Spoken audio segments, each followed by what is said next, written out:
as a fellow or as a resident in training, it's extremely important to find a mentor, someone that's able to help you get involved with the projects and then to assist you throughout the process of your research. And so for me, I was very fortunate to find a mentor in the cardiology division here at the University of Utah, and Dr. Nasir Marouche.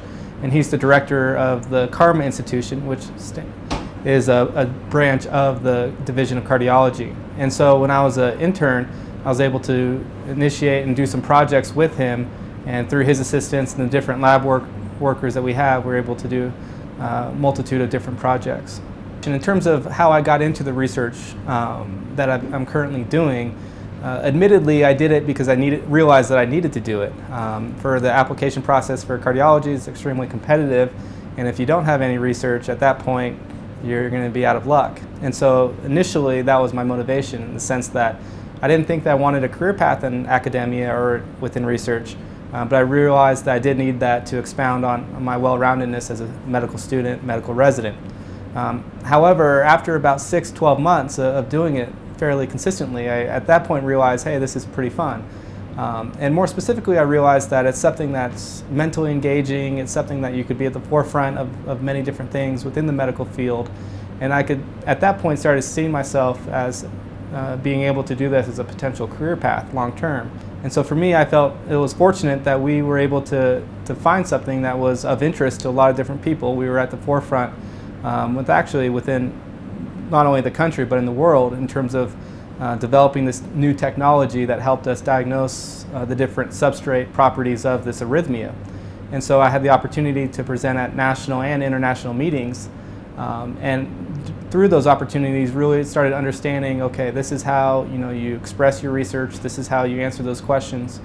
And then also when you start having that collegiality with the different scientists around the world and around the country, you could start collaborating and thinking of projects to do together with different centers. You started networking, finding good contacts, and those were things that helped me not only as a resident, but when I was applying for cardiology, I was able to draw on some of those contacts. And so for me, it was a great experience, not only in presenting the work, but mostly from the things around it. The collegiality with the other residents was extremely important to me, and something that I really enjoyed here at the University of Utah. I think the university attracts a certain individual that's a fun-loving, easygoing person that has a lot of different interests outside of medicine, and so that creates a really fun and diverse environment. The second aspect that I really enjoyed was the fact that they really wanted to work with you in terms of your individual career paths.